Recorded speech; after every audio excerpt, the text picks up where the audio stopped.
Gas पुरवठ्यात अडचणी निर्माण होण्याच्या चर्चेच्या पार्श्वभूमीवर बाजारात इंडक्शन शेगड्यांच्या मागणीत वाढ झाल्याचे दिसून येत आहे.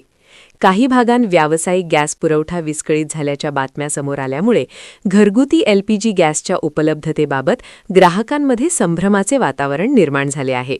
त्यामुळे स्वयंपाकासाठी पर्यायी साधनांचा विचार करत अनेक ग्राहक विद्युत इंडक्शन शेगड्यांकडे वळत असल्याचे बाजारातील निरीक्षक सांगत आहेत. ऑनलाईन विक्री संकेतस्थळांवर उपलब्ध माहितीनुसार काही ब्रँड्सच्या इंडक्शन कुकटॉपच्या किमती अलीकडच्या दिवसांत वाढल्याचे दिसत आहे. प्राइस हिस्ट्री तपासणाऱ्या काही ग्राहकांनी काही मॉडेल्सच्या किमतींमध्ये सुमारे 10 ते 30% वाढ झाल्याचे निदर्शनास आणले आहे. बाजारातील मागणी वाढल्यामुळे किमतीत बदल होत असल्याचे विक्रेते सांगत आहेत. दरम्यान गॅस उपलब्धतेबाबत सोशल मीडियावर विविध संदेशांचा प्रसार होत असून काही भागांत सिलेंडर साठवून ठेवणे किंवा जास्त दराने विक्री केल्याच्या तक्रारीही समोर येत आहेत. या तक्रारींबाबत अधिकृत पुष्टी अद्याप झालेली नसली तरी ग्राहक संघटना आणि स्थानिक प्रशासन या घडामोडींवर लक्ष ठेवून असल्याची माहिती मिळते.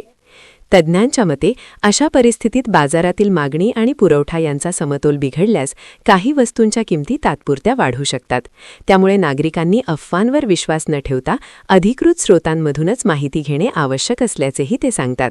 तसेच प्रशासनाने पुरवठा व्यवस्थेवर लक्ष ठेवून गैरप्रकारांना आळा घालण्यासाठी उपाययोजना करणे गरजेचे असल्याचे मत व्यक्त केले जात आहे.